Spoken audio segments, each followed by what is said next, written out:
Hello and welcome to everyone who is joining us online today. I'm Dee, a science communicator at Questacon, Australia's National Science and Technology Centre. I'd like to start today by acknowledging the traditional custodians of the country on which I'm joining from, the lands of the Ngunnawal people. They are the first scientists, makers and innovators of the land here in Canberra.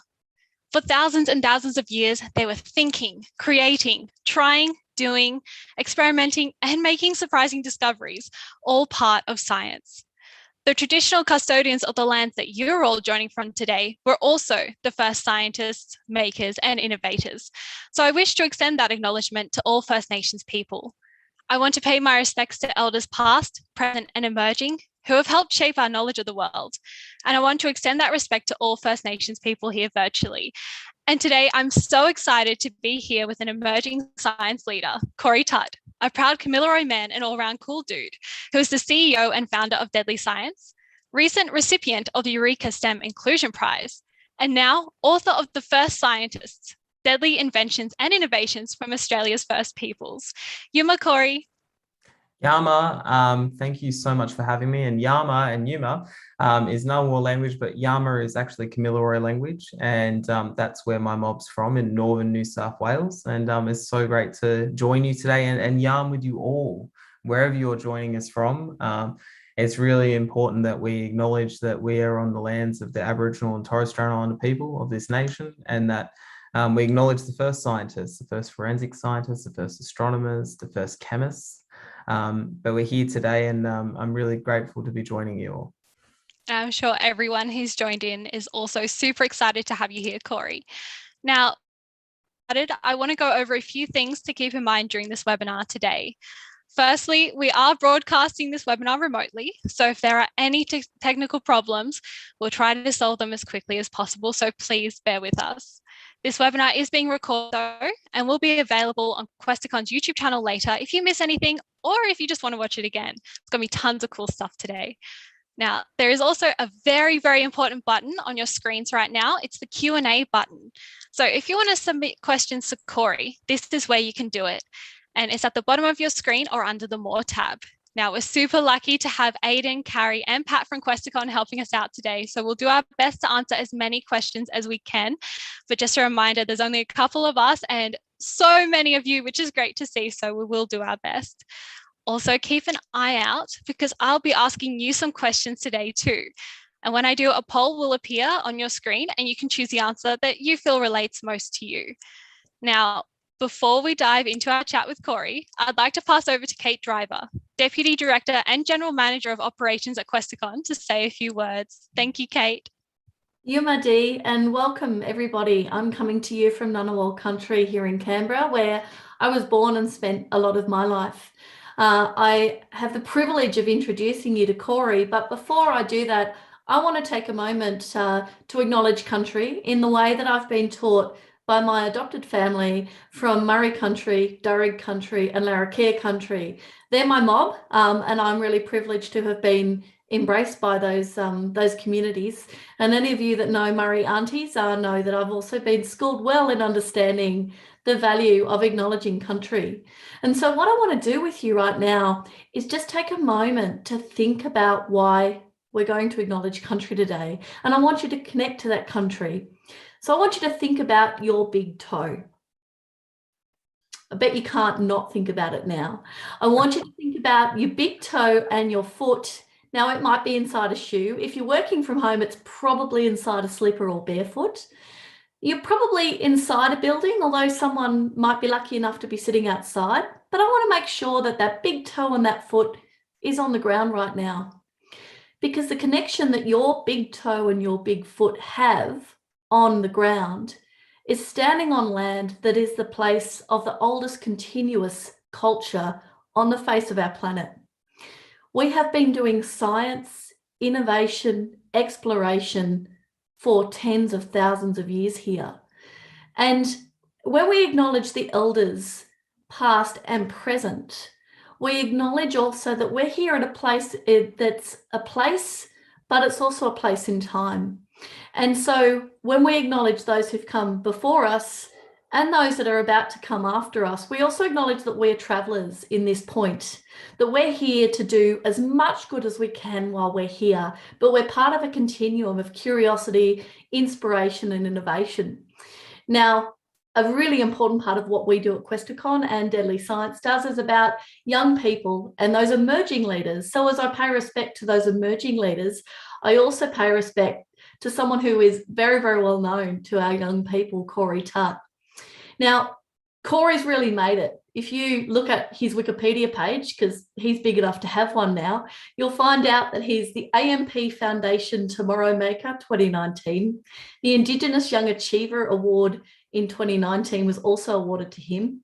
He was the ABC Trailblazer Haywire in 2020, Indigenous STEM Champion for the CSIRO in 2020.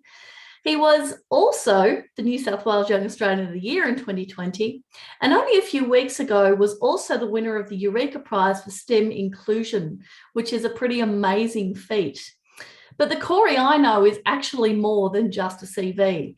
He is deeply passionate, deeply committed.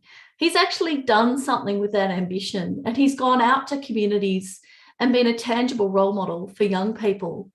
And one of the things that he's learnt is about making sure that people see themselves in the story. And so he's written this incredible book, which we're about to enjoy some snippets of and be inspired by. But I just wanted to introduce you to the Corey I know, someone who's passionate, exciting, and a really good fella. So over to you, Corey. Thank you so much, Kate. That was such a lovely introduction.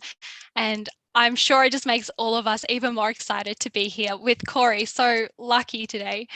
Now, I mentioned as well earlier that I've grown up on Ngunnawal country, and I believe you have too, Kate. Corey, can you tell me a bit about where you're from and maybe 3 things that you're interested in? Yeah, so my family come from a place called Walgett and Warriner and Lightning Ridge, but I actually grew up on Yuin country, which is on the south coast of New South Wales. But kind of when I was young, I moved around a lot. So my dad sort of left my mum when I was 2 and or a bit younger, and we got to move around to places like Tumby Bay, which is on the peninsula near Port Lincoln. And I was born in Nowra, and I spent a little bit of time on the south coast, and I spent a little bit of time at Bulli and then the Illawarra region. And for me growing up, I was always that kid picking up reptiles and animals. We all know that kid, right? We all know that kid that's in the paddock, picking up the blue-tongued lizard, picking up the snake when they shouldn't be. And I guess I kind of never really grew out of that. Oh, that's awesome. Now, you mentioned reptiles, you mentioned being interested in lizards. So I really have to ask, have you seen any lizards today, Corey? Well, actually, that is a really good question. And I have seen 4 species of lizard whilst walking my dog. I saw an eastern water dragon, a blue-tongued lizard, a water skink, and a garden skink. Wow, so you've really had the whole range of lizards today. That's correct. And the beautiful thing about science and having an interest in wildlife or animals, if for any of you that are listening out that you do, it's free and you can do it anytime. You can do it even walking your dog, and you can spot all the animals around you. That's so true. Now, science is all around us, and there are lots of opportunities to really get excited about it. So I actually have a question for the audience now. So just a reminder, a poll will come up on your screen in just a moment. I'd like to ask you all if you've ever had that moment where you've thought, wow, I really like science. And Corey, I'm going to ask you to respond to this question too in just a moment, but we'll give everyone about 30 seconds to have a go, click their choice, and then we'll have a look and see, how everyone's responded. I hope you're thinking of your answer, Corey. I am thinking of my answer, and there's so many different answers that I have in my mind, but I've got one in particular. Lovely. All right, let's give everyone just a little bit more time.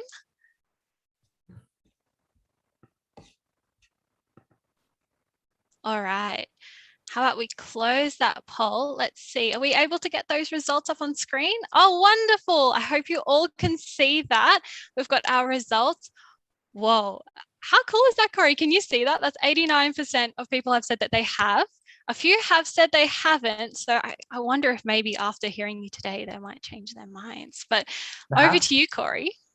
Yeah, so the first moment that I remember that I really loved science was I was about 4 years old, and I remember my mum took me to a place I'd later work at, called Narra Wildlife Park, and I remember the zookeeper holding a children's python and telling everyone about the children's python and why it was so cool.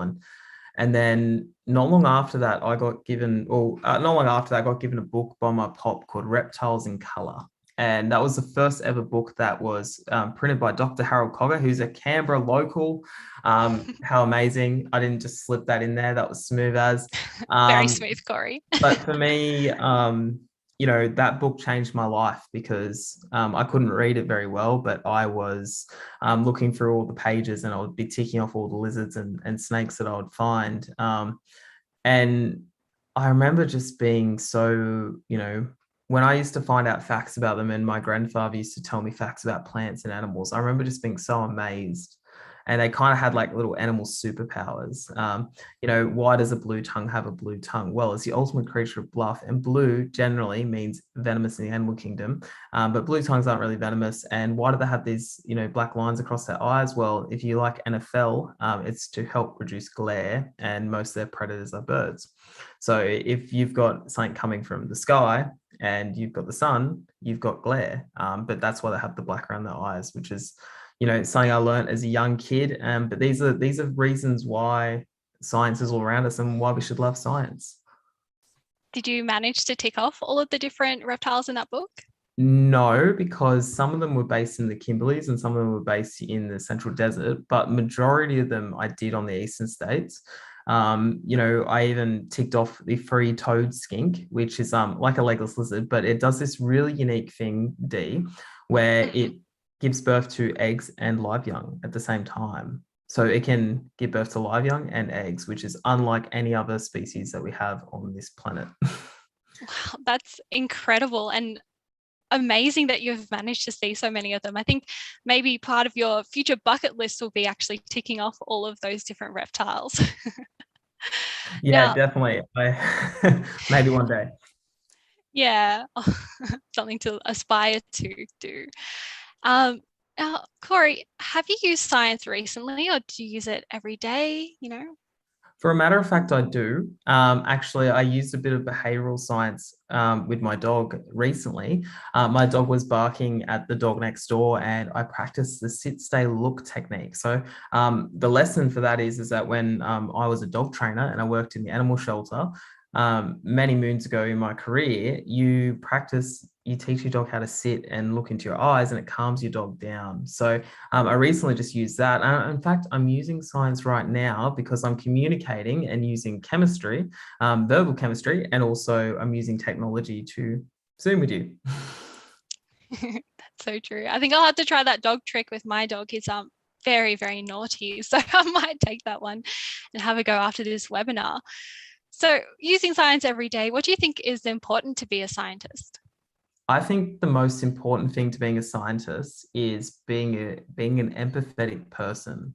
Because if you look at any scientist from around the world, whether they're a science communicator that's getting kids to understand science and find their passions, or perhaps a doctor that's trying to find out the new cure for COVID so we can all go back to normal and survive, this new disease. Scientists are generally, their purpose is to make tomorrow better, right? And to make people feel better or make people's lives easier. So I think that's the key ingredient to being a scientist. And you don't necessarily need a lab coat to be a scientist either.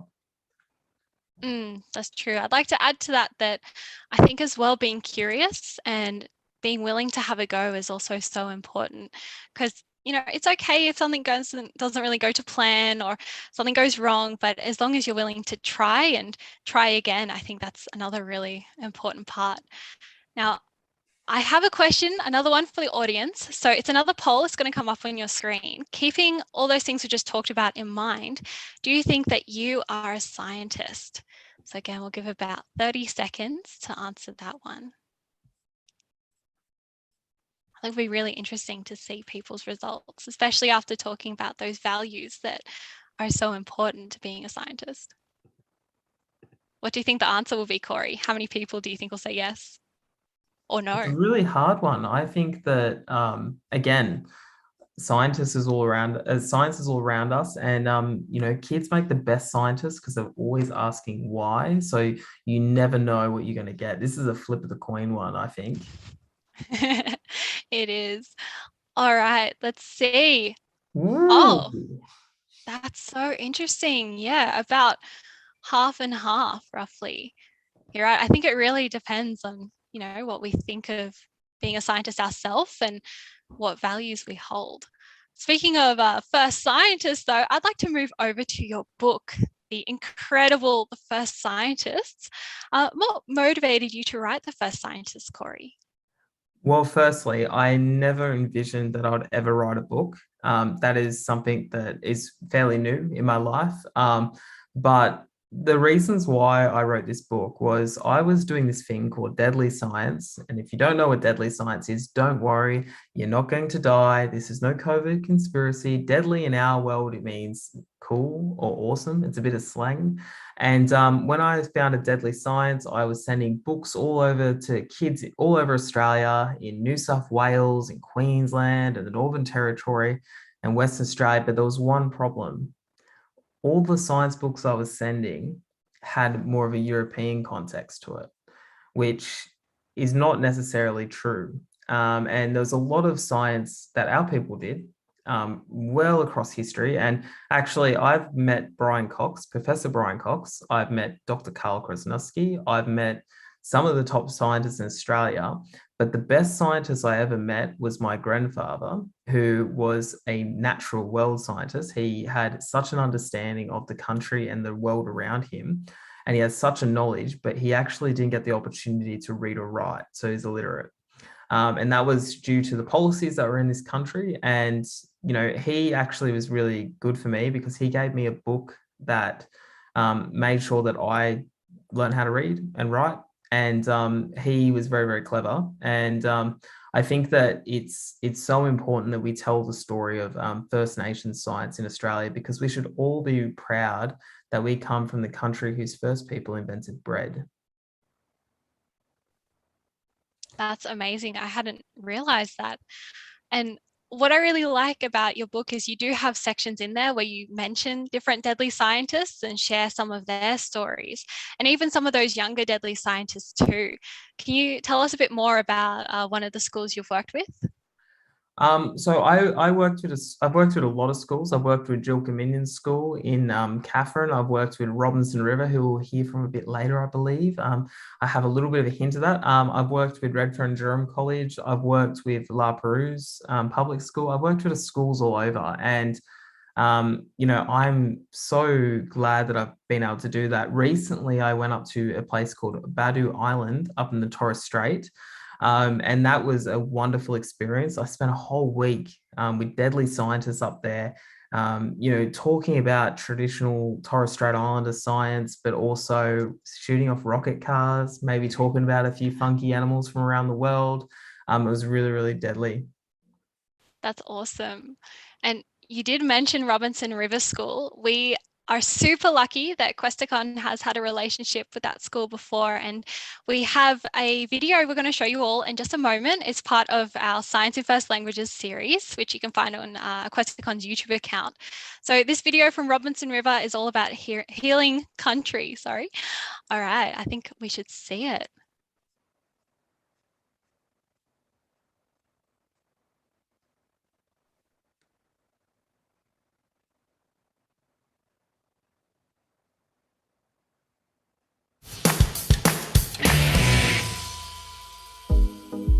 Goinba nai noro jongo yaji mungwiji.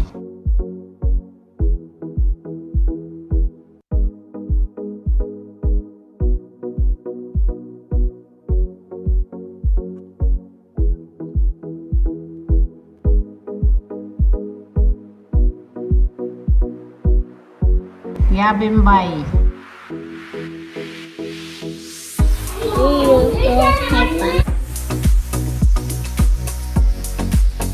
create art.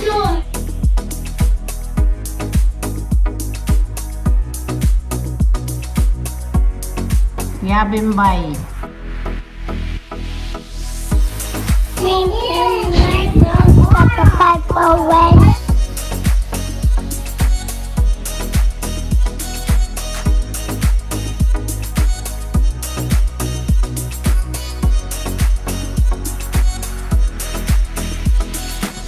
Yabimbai Gaga Bayamugu.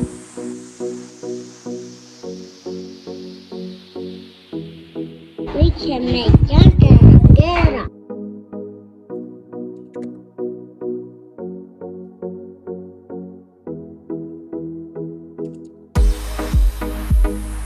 Vodumba Nanda Balgi Rabbit.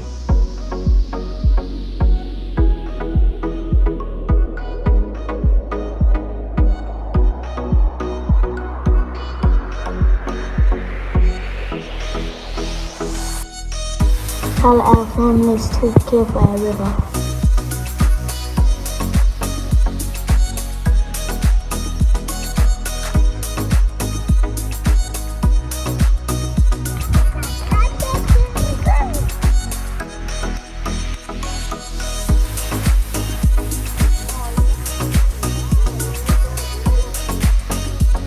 Vodumba Nanda Balgi Rabbit.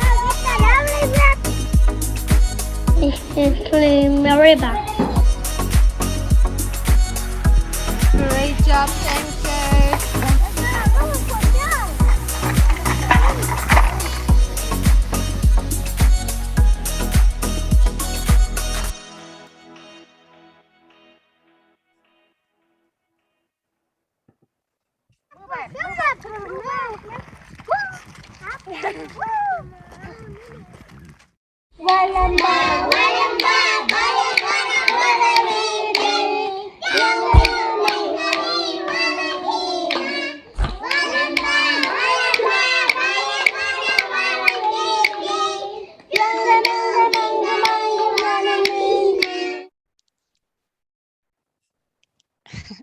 I don't know how many times I've seen that video, but every time it always just brings a smile to my face.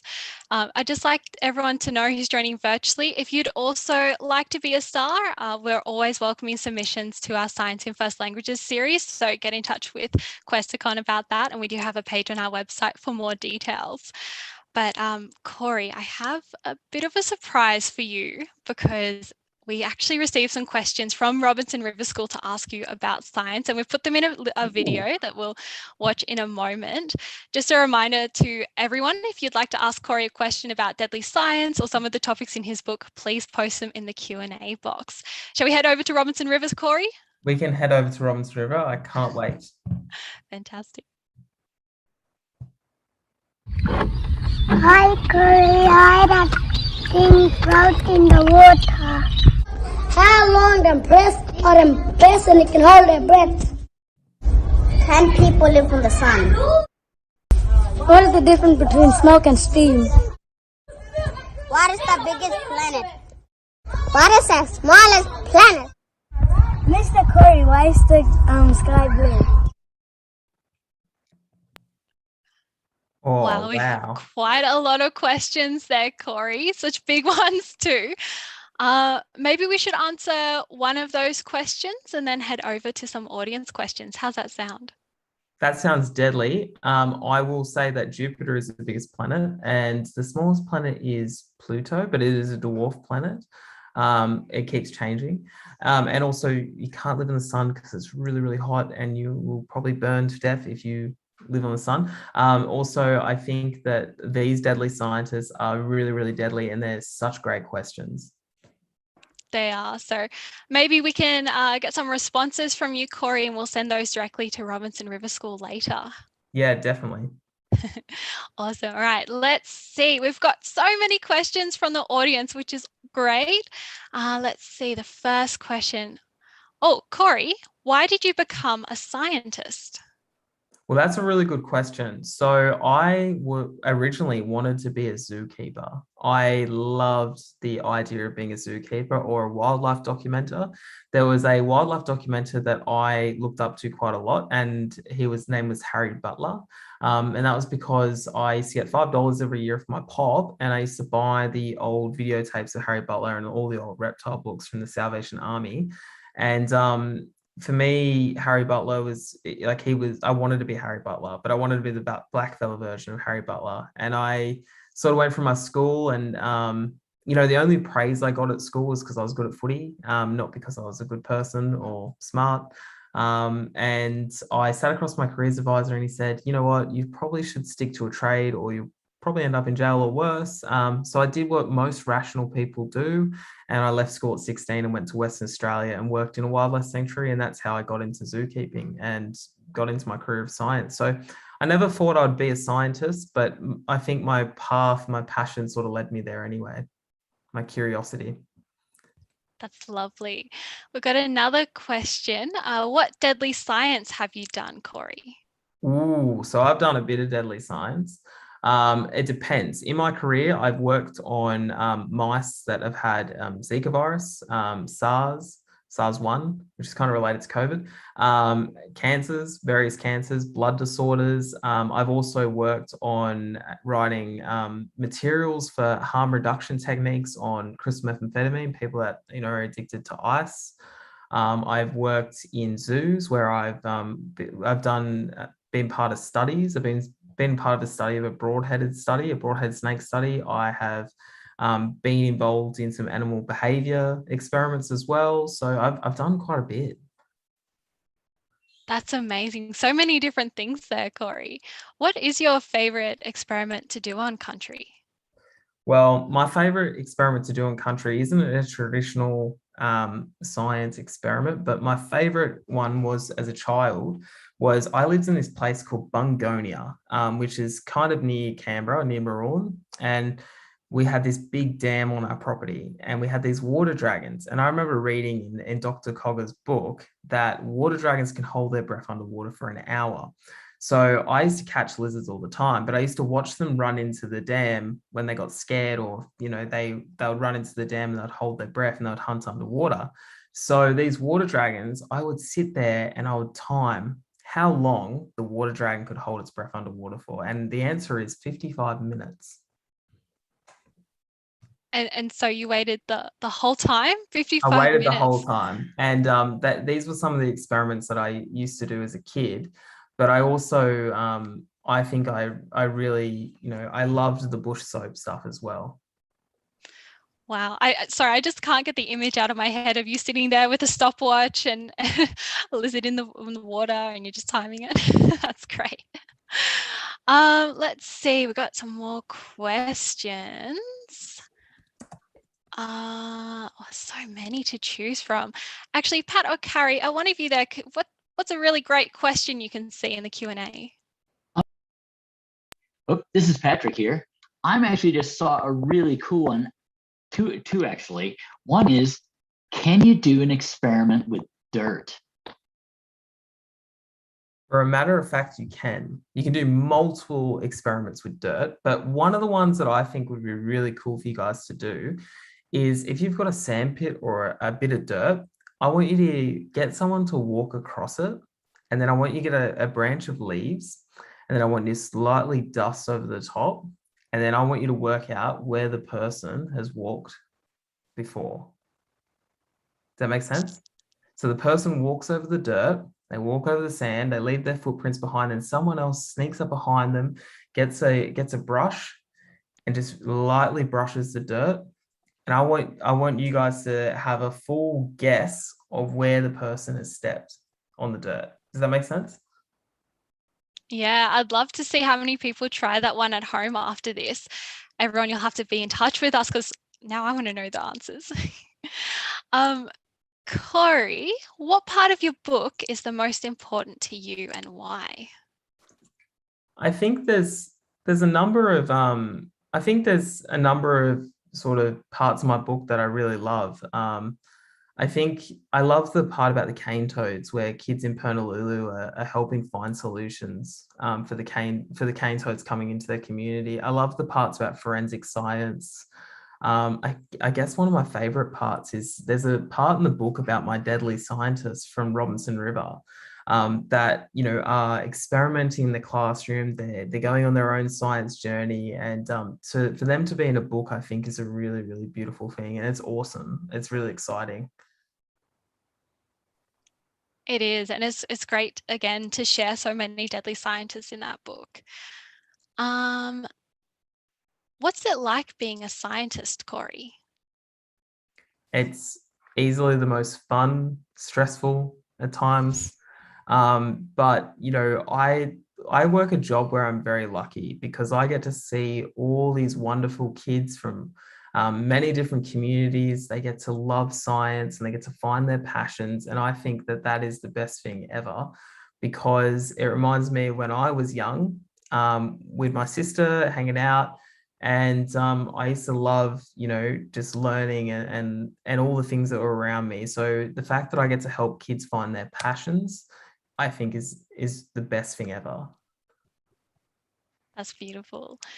Another question that's come through is, what is your number one lesson from the natural world that we can bring to our own studies of science? Oh, that's a very, very good question. So It's a good one, isn't it? I think sustainability is important. So one of the things we can learn from Aboriginal and Torres Strait Islander peoples is that you only take what you need. And when you care for country, you care for it, so you care for it tomorrow, so someone else can enjoy it. So if we're walking in bushland or a park somewhere and we see a bit of rubbish, let's just pick it up, you know, so someone else can enjoy it. The animals can enjoy it. You know, when we go fishing, we only take what we need. You know, we throw back what we don't, and that's just really important. It's about sustainability. It's about caring for country. I'm going to use a timeless quote: "Don't muck with it." So if you see something that you probably shouldn't be mucking with in nature, just leave it alone. A lovely lesson to take from today. Got a question here from someone. It's a bit of a comment, but I think we can make it a question here. Statements are okay. Well, they've said that they also want to become an author, illustrator, and artist, just to show that kids have power. Do you have any tips for them? Maybe top 3 tips or something? First of all, I think that it's wonderful that you want to become an author and an illustrator, and I think that is really deadly. And I really hope you can do it, and I'm cheering you on from afar. And I think that fortune favors the deadly, and you know, if sometimes the greatest limitations in life are those we place on ourselves. So if you have a passion and you have, you know, a desire to be an illustrator and a writer, then you can always practice, but never be afraid to share your work and share your dreams with people. And if they don't want to listen to it, find someone else that will. But keep doing it. Sorry. I suppose that's fine. I suppose in a similar vein, someone's asked, how long did it take you to get to where you are today? It's taken me a very long time. I'm 29 now, and I left school at 16. But you know, with life, and this is my unsolicited advice to all young people, is that with life, you know, it is your journey. So whatever journey you choose, it is the right decision for you. And just like any great cyclist, sometimes you're going to have training wheels. Sometimes you're going to hit the odd pothole. Sometimes you're going to hit the old road bump, and it's going to be kind of like a game of snake. And I know that's probably not in the generation of some of the people listening, but you're going to hit walls and you're going to have to start again. And that is perfectly okay. But the most important thing, and the most important unsolicited lesson I can give to everyone, is that we be good people first and great scientists next. That's great. A question we've been getting a fair bit, Corey. I think it's the one on everyone's minds. Are you going to write another book? That's a very, very good question. I don't really know. I want to. I think that I would really love to write a reptile book one day, and talk about all the deadly reptiles from around Australia. And I would love to put the traditional names in those books. But I think that, I would love to hear from you all about what kind of book I should write, because, I'm a bit starved for ideas, but I hope that, I can write something that is really, really good and inspires young people and some even older people to follow their dreams and follow their passions. That's the goal. I hope that anyone joining today also feels inspired after this webinar with you, Corey. Now, thank you everyone for all your interesting questions. Unfortunately, we are running out of time and we'll need to wrap it up here. But we have a copy of all these questions. So what we might do is save all of them and pass them on to you, Corey. And Yep. I mean, who knows, maybe book number 2 will be formed around all those extra questions. Perhaps. Otherwise as well, you can send Corey some questions if you think of them later through the DeadlyScience website. Now, I was hoping, Corey, would it be okay if you read out a section of your book for everyone today, give them a bit of a teaser? Ooh, I think I can. And seeing that we honoured the Robinson River kids, I think I'm going to read about how they do science. And it's really, really cool because I'm going to show you their picture in here. It should work. Oh, it's not really working that well. So these are the deadly scientists. And I'm going to read the extract from the Robinson River. In the Robinson River community, there is a small but very cool group of deadly young Garawa scientists doing all things STEM, from building water rockets to doing some deadly chemistry. They have been creating some awesome videos that show their experiences of learning and discovery. There's another bit here too, which I'll gladly read to you. So, with the resources that DeadlyScience provides, these young scientists are asking all sorts of natural questions that natural scientists ask. For example, why does a blue-tongued lizard have a blue tongue? Well, I've already answered that one, so we can't go back in the DeLorean and re-answer that, can we? Well, in the animal kingdom, blue generally means venomous, and it is the ultimate creature of bluff. Now, these are kind of the questions that we ask, but there's another group of young deadly scientists is in Melialik School, and that's kind of near Catherine.